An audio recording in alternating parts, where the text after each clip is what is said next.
যে ঠকায় সে ঠিকই অন্য জায়গায় ঠকে, আবার যে কাঁদায় সে কিন্তু অন্য জায়গায় যেও কাঁদে। শুধুমাত্র সময়ের অপেক্ষা। আজ এখানে কেউ ঠকাচ্ছে তো অন্য জায়গায় সে আরেকভাবে ঠকে যাচ্ছে। এতটুকুই। এই হচ্ছে আমাদের জীবনচক্রের ধাঁধা একটা। আসসালামু আলাইকুম। সবাই কেমন আছেন? আই হোপ ভালো আছেন। আজকে আরেকটা ভিডিও শুরু করলাম। যদিও আজকে রান্না-বান্না সবকিছু শেয়ার করতে পারছি না।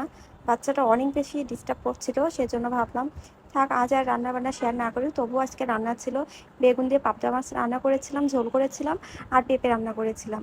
আজকে সংসারের কাজকামগুলো করব। যেগুলো খুব বেশি ইম্পর্টেন্ট এগুলো আজ না গোছালেই নয়। শানের জন্য যেগুলো শপিং করেছিলাম ওর সবকিছু আবার ধুয়ে দিয়েছিলাম। এগুলো জাস্ট হালকা একটু পাউডার কোনো রকম দিয়েছিলাম, দিয়ে এগুলো পাউডার তো না, শ্যাম্পু দিয়েছিলাম। তো ওইগুলো দিয়ে খুব সুন্দর মতো ধুয়ে ভালো করে রোদ্রে কড়কড় করে ধুয়ে নিয়েছি। দেন এখন আমি চলে এসেছি রান্নার ফাঁকে এগুলো গুছিয়ে নিতে, কারণ দুপুরবেলা কাপড় চোপড়গুলো গুছিয়ে না নিলে আর সময়ই পাই না। এগুলো গুছাতে গুছাতে আমার অনেকটা সময় পার হয়ে গিয়েছে। আর ওই দিক থেকে ও ডিস্টার্ব করতে করতে তো ওকে আমি খাইয়ে আবার ঘুম পাড়িয়েও দিয়েছি। ও সাইডে ঘুমিয়ে আছে আর আমি এই পাশ থেকে আমি আমার কাজগুলো গুছিয়ে নিচ্ছি। তো ওর কাপড় চোপড়গুলো গুছিয়ে ওর পাশটাতেই রেখে দিব। তো ওর কাপড় চোপড় রেডি করছি, দেন ওর বাবার কাপড়গুলো রেডি করে ওর পাপার জায়গায় রেখে আসবো, দেন আমারটা আমার জায়গায় রাখবো। তো দেখতে পাচ্ছেন আমার কাপড়গুলো সব কিছু গোছানো হয়ে গিয়েছে। এখন যার যার কাপড় যেখানে রাখা দরকার সেটা রেখে আসবো। এই ফাঁকে আবার একটু ছাদে চলে আসলাম। মাঝে মধ্যে একটু ব্রেক দিতে হয়, নিজেরও তো একটা মন আছে, সেজন্য কাছে এসে দেখি বাগানের গাছটাতে অনেক সুন্দর ফুল ফুটেছে, দেখতে বেশ ভালোই লাগছিল। সেটা আবার একটু আপনাদের সাথে শেয়ার করার জন্য নিলাম আর কি। তো আমার টমেটো গাছ, মরিচ গাছ মাশাআল্লাহ ভালো হয়েছে। আর ওই যে খেজুর গাছটা আগের দিন যে সুন্দর মতো ছাঁটাই করেছিলাম, খেজুর গাছটা বেশ ভালো হয়ে গিয়েছে। আর এই করতে করতে এর মাঝে কিন্তু অনেকটা সময় পার হয়ে গেছে। কাপড় চোপড়গুলো এখন আমি জায়গায় রেখে দিচ্ছি।